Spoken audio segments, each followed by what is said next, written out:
Mark Whitman believed he'd married the love of his life. Even after 10 years, he felt a spark every time he looked at Laura, his wife. But that spark had begun to flicker, dimmed by the long silences at home, the late nights at work, and the scent of unfamiliar cologne clinging to her clothes. It wasn't that Mark was a man prone to suspicion. He'd built his career as a high school history teacher on trust and understanding, values he carried into his personal life. But recently, the distance between him and Laura had grown like a chasm. He'd wake to find her side of the bed cold, her calendar filled with unexplained appointments. When he asked, her answers came clipped, rehearsed. "You're being paranoid, Mark," she'd say, brushing off his questions with an exasperated sigh. "It's just the stress of work." Mark wanted to believe her. He really did. But doubt gnawed at the edges of his mind, especially after that afternoon. He had come home early, a rare day when parent-teacher conferences wrapped up sooner than expected. He had hoped to surprise Laura, maybe steal a quiet moment together before dinner. But as he stepped into their kitchen, he noticed 2 wine glasses in the sink. His heart sank further when he found a man's leather jacket draped over the armrest of the living room couch. That night, Laura explained it away with ease. "James from accounting stopped by to discuss a charity event," she said with an air of nonchalance. He didn't stay long. But the seed of doubt had already taken root. A few weeks later, Mark decided to act on his suspicions. He booked a reservation at their favorite restaurant downtown, a quaint Italian bistro where they'd shared countless anniversaries and birthdays. "Dinner tonight?" Laura asked when he mentioned it over breakfast. Her tone betrayed no excitement, just obligation. "It's been a while since we've had a proper date night," Mark said, masking his unease with a smile. "I thought it might be nice." She nodded, distracted, and returned to scrolling through her phone. That evening, Mark dressed in his best button-down shirt and slacks. Laura, as always, looked stunning, her figure draped in a crimson dress that turned heads as they entered the restaurant. He could almost forget the tension that had shadowed them for months. Almost. Their table sat by a window overlooking the bustling street. Mark tried to start a conversation, asking about her day, her projects at work, even complimenting her dress. But Laura's replies were curt, her attention frequently diverted by her phone, which she kept just within reach on the table. It was midway through their main course when the moment arrived that would change everything. A man approached their table. Tall and broad-shouldered, with an air of casual arrogance, he greeted Laura with a familiarity that made Mark's blood run cold. "Laura. Fancy seeing you here," the man said, flashing a grin that didn't reach his eyes. Laura's fork clattered against her plate. Her face drained of color. Mark frowned, his gaze shifting between the stranger and his wife. "And you are?" he asked, his tone cool but firm.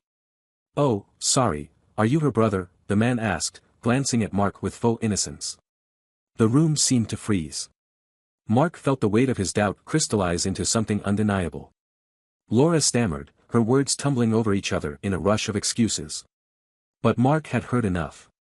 With a slow, deliberate movement, he pushed back his chair and stood.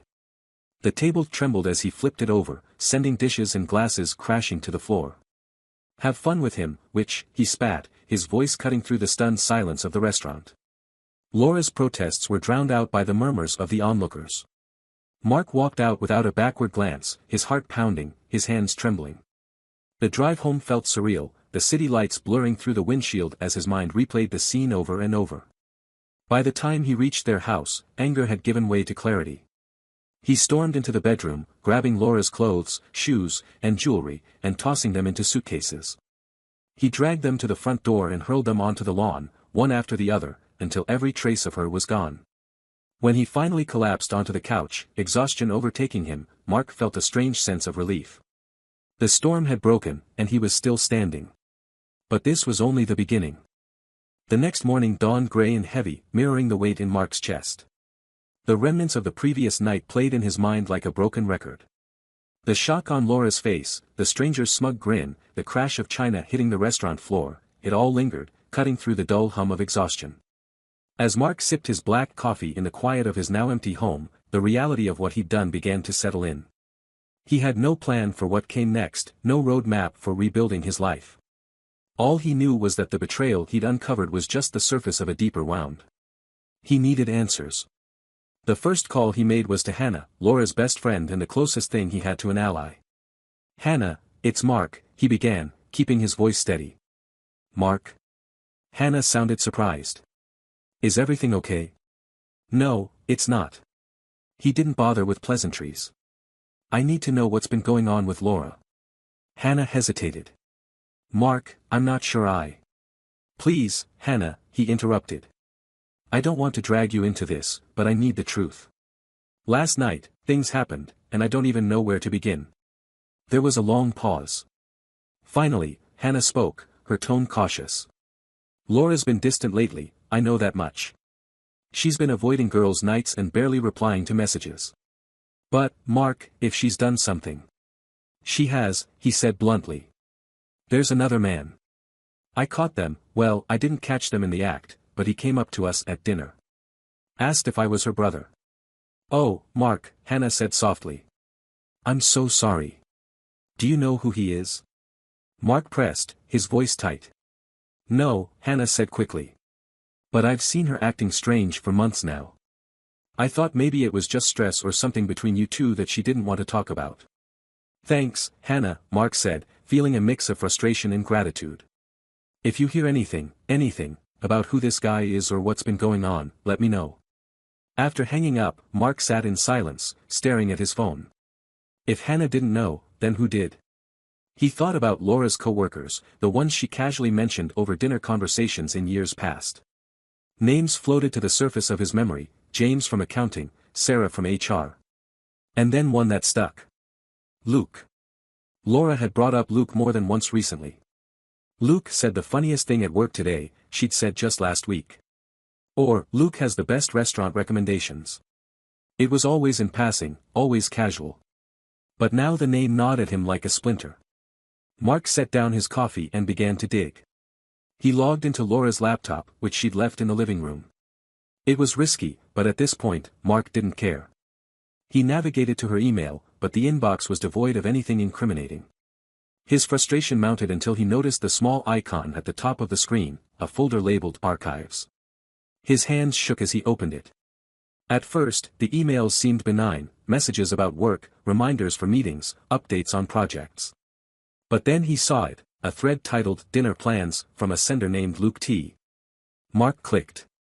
The emails were short and casual, but the intimacy in their tone was unmistakable. Tuesday works for me. Can't wait to see you again. Loved last night. Let's do it again soon. I'll take care of the reservation, just like old times. Mark's stomach churned. His fingers flew across the keyboard as he searched for more. The deeper he went, the more the pieces of Laura's betrayal began to fall into place. Luke Tanner wasn't just a coworker, he was something more. But it was the final email that made Mark's breath catch. Subject, forever. I know it's hard, Laura. But I need you to make a choice. Mark deserves better than being strung along, and we deserve a chance to be happy. You said you loved me, prove it. Leave him. You know where to find me. The timestamp was from 3 days ago. Mark sat back in his chair, staring at the screen. The rage that bubbled within him the night before was now a cold, calculated fury. Laura hadn't just betrayed him, she'd planned her escape. She'd built a second life behind his back. He closed the laptop and leaned back, running a hand through his hair. This wasn't just about the affair anymore. It was about unraveling the lies, exposing the truth, and reclaiming his life. His next step was clear: find Luke Tanner. That afternoon, Mark visited the restaurant where Laura had been meeting Luke. It was a sleek, modern bistro nestled in the heart of the city, far removed from their usual haunts. He watched from his car, scanning the patrons as they came and went. Hours passed with no sign of either Laura or Luke. Mark's resolve began to waver until he saw him, tall, sharply dressed, with a confident stride. Luke Tanner. Mark's jaw tightened as he watched Luke enter the restaurant. He waited 10 minutes, then followed. Inside, the dim lighting and soft jazz created a veneer of intimacy that felt almost suffocating. Mark scanned the tables until he spotted Luke, seated alone with a glass of wine. Mark walked straight up to him. Luke Tanner, he asked, his voice steady despite the storm raging inside. Luke looked up, startled. Yes. Who's asking? I'm Mark, he said, letting the name hang in the air. For a split second, confusion flickered across Luke's face before realization dawned. His expression hardened. "What do you want?" Luke asked, keeping his voice low. "I want answers," Mark said, leaning in. "And you're going to give them to me." Luke Tanner's expression shifted from indifference to guarded unease. He leaned back in his chair, the leather creaking under his weight, and set his wine glass down with deliberate precision. "I don't know what you think you're doing," Luke said, his voice low but steady. "But if this is about Laura—" "It is," Mark interrupted, his tone as sharp as broken glass. "So let's cut the games. You've been seeing my wife behind my back, haven't you?" Luke's jaw tightened, but he didn't deny it. His silence was louder than any confession. Mark pulled out his phone and laid it on the table between them. On the screen was the incriminating email thread, Laura's betrayal laid bare in her own words. "You're bold," Mark said, his voice trembling with restrained fury. "Emailing her like that. Thinking you could take what wasn't yours without consequence." Luke glanced at the phone, his expression unreadable. "You're angry. I get it," he said finally. "But this isn't the place." Mark leaned forward, his eyes narrowing. "Don't you dare tell me where this is or isn't the place. You've been sneaking around with my wife for God knows how long, and now you want to talk about propriety." A flicker of guilt crossed Luke's face, but he quickly masked it with calm resolve. "Fine. You want to talk? Let's talk. But not here." Mark hesitated. The adrenaline coursing through his veins demanded confrontation, but Luke's calm demeanor gave him pause. He nodded once. "Let's go outside," Luke suggested, rising from his seat. Mark followed him, his fists clenched at his sides. They stepped out into the cool evening air, the city's hum a backdrop to the tension crackling between them. Luke turned to face Mark, his hands in his pockets. "Look, you deserve an explanation," he said, his voice measured. "But you won't like it." "Try me," Mark spat. Luke exhaled, his breath visible in the chilly air. "It started about a year ago," he began. "At first, it was just harmless flirting. Laura was frustrated, said you were distant, caught up in your own world. She felt neglected." Mark's fists tightened, his nails digging into his palms. "Neglected," he repeated, his voice rising. "I've spent the last decade giving her everything I had. She never once told me she felt that way." "I'm not saying it's right," Luke said, raising a placating hand. "But that's how she felt. And then, things escalated." Mark took a step closer, his voice dangerously low. "How far did it escalate?" Luke met his gaze evenly. "We fell for each other. I won't lie to you, Mark, I love her. And I think she loves me too." The words hit Mark like a freight train, the world spinning around him. He took a moment to steady himself, forcing the anger to the surface to keep the despair at bay. "And what was the plan, Luke?" Mark asked, his voice cold. "To steal my wife and play house with her? To raise a family on the ashes of my marriage?" Luke hesitated, then nodded. "Yes. She was supposed to tell you. But, she couldn't. She said you wouldn't understand." Mark let out a bitter laugh. "Wouldn't understand? What's there to understand? You destroyed everything." Before Luke could respond, Mark's phone buzzed in his pocket. He glanced at the screen. It was Hannah. "I need to take this," Mark said, his voice clipped. He turned away from Luke, answering the call. "Mark, I've been thinking," Hannah said, her voice urgent. "There's something you need to know about Laura." Mark frowned. "What is it?" "She's been lying to both of us," Hannah said.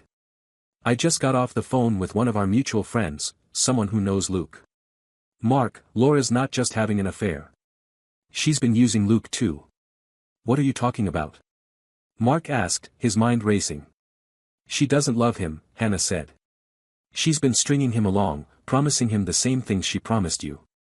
She's got another man, Mark. Someone else entirely." Mark froze, the weight of her words sinking in. "Who?" he demanded.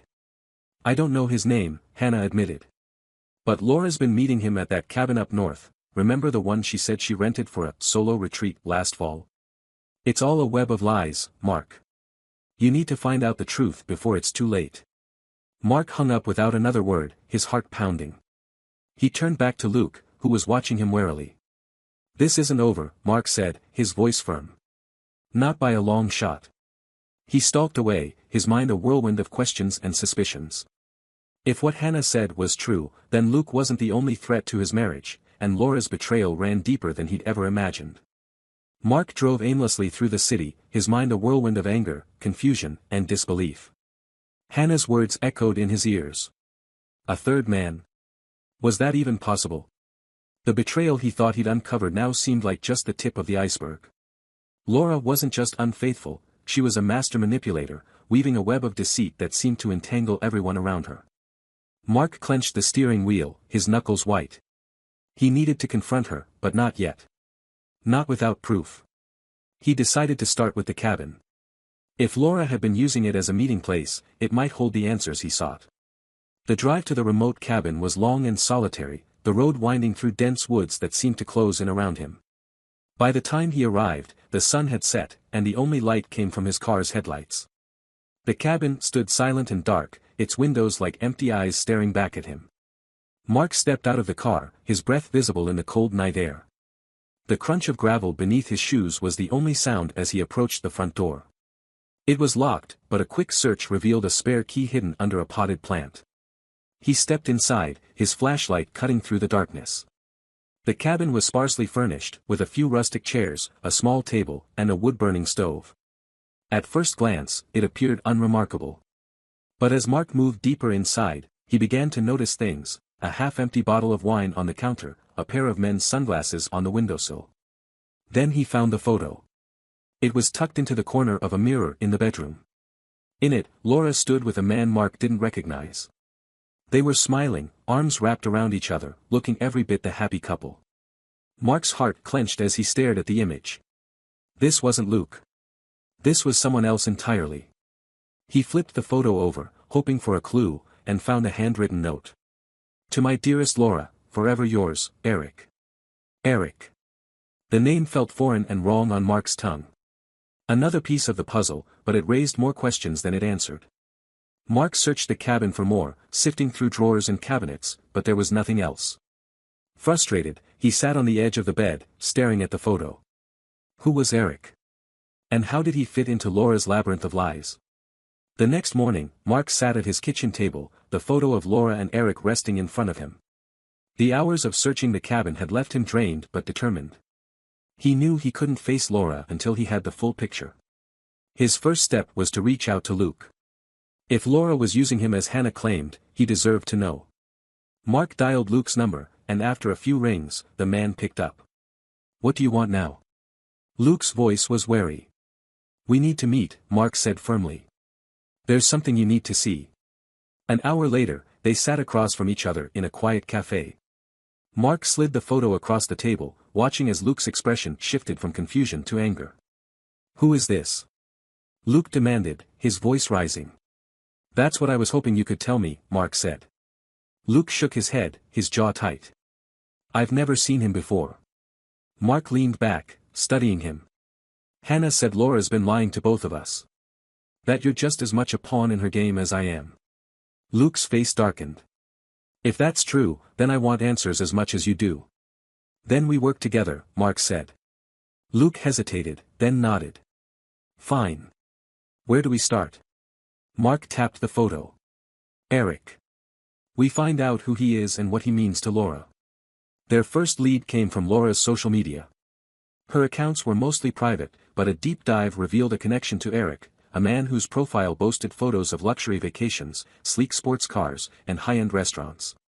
His captions hinted at a life of indulgence, but one photo in particular caught their attention. It was a group shot taken at a charity gala. Eric stood beside Laura, his hand resting possessively on her waist. In the background, Mark recognized Luke. You were there, Mark said, his voice tight. Luke frowned, leaning closer to the screen. That was months ago. A company event. I didn't know who he was then, just assumed he was some donor or client. Mark's mind raced. If Eric had been at the event, then he wasn't just a shadow in Laura's life, he was a presence. Did she ever mention him? Mark asked. Luke shook his head. No. But if he was at that gala, then he's someone important. Someone with connections. The discovery left them both unsettled. If Eric had access to the same social circles as Laura and Luke, then confronting him wouldn't be simple. Later that evening, Mark sat in his car outside his house, the photo of Eric still clutched in his hand. His anger burned hotter than ever, but beneath it lay a gnawing fear. Who was his wife? The question haunted him as he finally stepped inside. Laura was in the living room, scrolling through her phone, her face a mask of calm. "You're late," she said without looking up. Mark didn't respond. He crossed the room and placed the photo on the coffee table in front of her. Her reaction was instant. She froze, her eyes widening as the color drained from her face. "Where did you get this?" she whispered, her voice barely audible. "That's not the question," Mark said, his voice cold. "The question is, who is Eric?" Laura looked up at him, her lips parting as if to speak, but no words came. For the first time in their marriage, Mark saw something in her eyes he'd never seen before. Fear. Mark's words hung in the air like a blade poised to strike. Laura stared at him, her face pale and her hands trembling as they clutched the photo. "I asked you a question, Laura," Mark said, his tone sharp enough to cut through her silence. "Who is Eric?" Laura placed the photo face down on the table, her lips trembling. "Mark, it's not what you think." "Don't," Mark snapped, his anger boiling over. "Don't you dare try to twist this. I've heard enough lies. I've seen enough. Just tell me the truth for once." She flinched but didn't look away. "Eric, he's someone I met through work. It started as networking." "Networking?" Mark barked out a humorless laugh. "Save it. I've seen the emails. The photos. Hannah told me everything. So tell me, Laura, how does networking end with you in his arms at a cabin?" Laura's eyes widened. You went to the cabin?" Mark folded his arms across his chest, his gaze unyielding. "Of course, I went to the cabin. Did you think I wouldn't dig for the truth after everything you've done?" She sank into the couch, her composure crumbling. "I didn't mean for any of this to happen," she whispered. "Spare me," Mark said, his voice cold. "You've had an affair with Luke. Now I find out about Eric. Who else, Laura? How many more are there?" Her silence was answer enough. "Why?" Mark asked, his voice quieter now, but no less intense. "Why would you do this to us?" Laura hesitated, her eyes filling with tears. "I didn't want this life, Mark," she said finally. "I didn't want to be stuck in this monotonous cycle, married to a man who was always too busy with his students, too tired to notice I was drowning. I wanted more." "More," Mark repeated, his voice flat. "So you thought sneaking around with other men was the answer?" "I didn't plan for it to happen," Laura said, her voice rising defensively. "But then Luke came into my life. He made me feel alive again. And Eric. Eric offered me a future I couldn't imagine with you." Mark stared at her, his heart pounding. "What kind of future?" Laura looked away, her voice barely a whisper. "Eric has money. Power. He promised me a new start, a way out of this life." Mark took a step back, the truth hitting him like a physical blow. "So I was just a stepping stone to you," he said bitterly. "Someone to keep you comfortable until something better came along." "That's not fair," Laura said, her voice breaking. "I loved you, Mark. I still do." "Loved me?" Mark repeated, shaking his head. "If this is your idea of love, Laura, then I don't want it." The room fell into silence, heavy with the weight of everything unsaid. Finally, Mark spoke again, his voice quiet but firm. "You're going to pack your things," he said. "You're going to leave this house tonight. And you're going to stay gone." Laura's eyes filled with tears. "Mark, please." "No," he said, cutting her off. "I'm done. You don't get to beg for forgiveness after everything you've done." She stared at him, her expression a mixture of desperation and defeat. Slowly, she rose from the couch and headed toward the bedroom. Mark stood alone in the living room, his mind racing. The anger that had fueled him for weeks was giving way to something else, something deeper, more painful. As Laura packed, Mark sat at the kitchen table, staring at the photo of her and Eric. The pieces of her betrayal were finally falling into place, but they left behind a hollow ache he couldn't ignore. He thought of Luke, of how the man had also been caught in Laura's web. Part of him wanted to call and tell him everything, to warn him about Eric and the lies Laura had spun. But another part of him, the parts still raw with hurt, knew it wouldn't make a difference. By the time Laura emerged, her suitcases in hand, Mark felt like a shell of himself. "I'm sorry," she said softly, her voice trembling. "For everything." Mark didn't respond. He didn't trust himself to speak. She hesitated for a moment, then turned and walked out the door. The sound of her car pulling away was the final nail in the coffin of their marriage. In the weeks that followed, Mark began to rebuild his life. The house felt emptier without Laura, but it also felt lighter. He threw himself into his work, finding solace in the steady rhythm of teaching. One evening, he received a call from Luke. "I wanted to thank you," Luke said, his voice sincere. "For showing me the truth about Laura. I've cut ties with her. It wasn't easy, but it was the right thing to do." Mark nodded, even though Luke couldn't see him. "It's for the best," he said. "And Eric?" Luke asked. Mark hesitated.